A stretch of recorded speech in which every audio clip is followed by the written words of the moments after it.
Hi, my name is Alan, and welcome to my speech about information about why the US needs to enforce stricter regulations regarding COVID 19.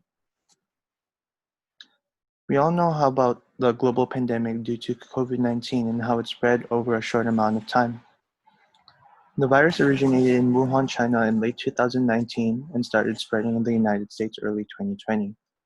As you can see in these live statistics charts from Johns Hopkins University, the United States is the country with the largest confirmed number of coronavirus cases in the whole world by a huge margin. This is due to our larger population and not as strict regulations to go out in comparison to other countries. For coronavirus misconceptions, there are many that people may believe due to mass hysteria. One being that face masks will protect you from getting infected. The purpose of wearing a face mask isn't to prevent healthy people from becoming infected from the virus.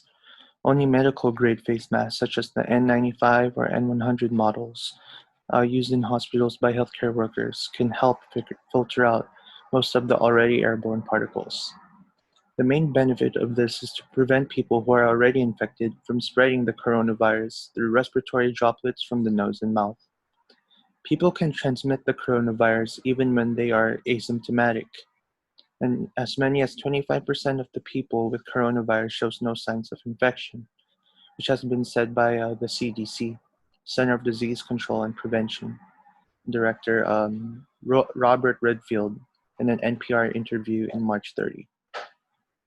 According to the WHO, World Health Organization, you cannot confirm that you have coronavirus from holding your breath for 10 seconds. Information about the symptoms of COVID-19 has changed since the outbreak first started, but the most common indications of infection are dry cough, tiredness, and fever. In mid-March, the French Minister of Health tweeted that people infected with the novel coronavirus should refrain from using ibuprofen as it makes virus symptoms worse. But according to the WHO, there is currently no evidence to support that claim. For emotional appeal, I strongly feel that due to this virus still being unknown today, we should have more restrictions to refrain from going out since there's no cure for the virus. All these riots and protests and lack of social distancing outside could eventually lead to fatality rates, and there would be nothing we can medically do about it. We in the United States are most at risk of the virus because of the graph I showed you earlier. We have the highest mortality rate in the whole world by a huge margin due to our larger population, and having more strict restrictions would then in turn lower that number.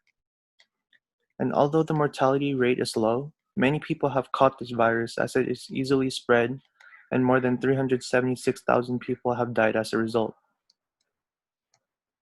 Alright, so now in these graphs that I'm showing you, it shows the spike of coronavirus cases that happen from a logarithmic scale to a linear scale from the start of this year going into May 31st. And as you can see, this number has considerably spiked up as we go on month by month, showing that we really need to set stricter regulations to go outside. And for my solution and call to action, be more wary when you go outside. Many people in the beach and the shopping areas aren't social distancing, so everyone that is more wary of this will make a difference. We should also try to limit our families from going outside as much as possible. Many countries, such as the Philippines, do this, in which one designated family member needs to bring a pass outside for essential grocery shopping for food, home essentials, and etc. And lastly, always thoroughly wash your hands when exposed to areas outside your house.